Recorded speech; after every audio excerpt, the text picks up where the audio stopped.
In the bone marrow, pluripotent stem cells differentiate into lymphoid precursor cells. Some of these precursor cells stay in the bone marrow to differentiate into B cells, while others enter the bloodstream to travel to the thymus. These lymphoid precursor cells in the thymus are known as double-negative thymocytes. So mature T cells display either CD4 or CD8 on their surface, but these thymocytes lack both of these normal T cell markers. Thymic stromal cells stimulate these thymocytes to undergo T cell receptor beta gene rearrangement by signaling through cytokines such as interleukin 7 and through their Notch ligand, which interacts with the Notch protein on the surface of the thymocyte. During T cell receptor beta gene rearrangement, somatic recombination and junctional diversity occurs.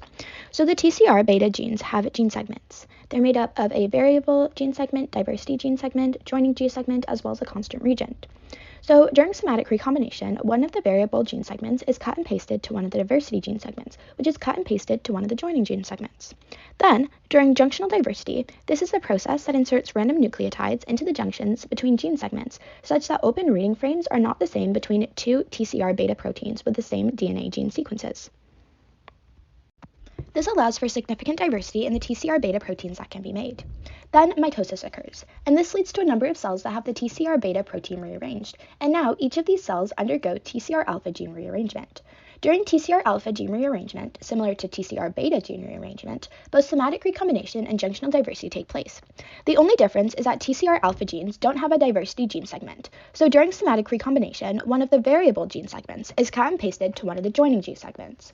Once again, this process of gene rearrangement allows for significant diversity in the TCR alpha proteins that can be made. During TCR alpha gene rearrangement, the genes for CD4 and CD8 proteins turn on, and these cells are termed double positive thymocytes.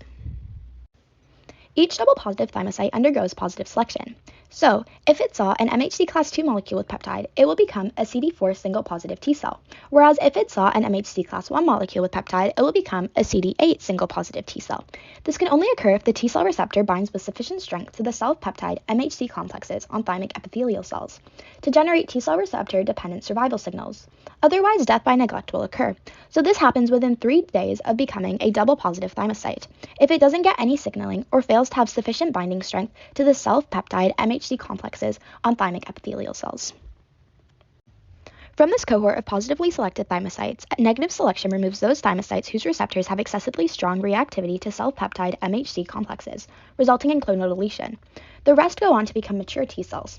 A small subset of positively selected thymocytes, receiving signals slightly weaker than those causing negative selection, differentiate into regulatory T cells, also known as Tregs, during a process referred to as clonal diversion. Created using Powtoon.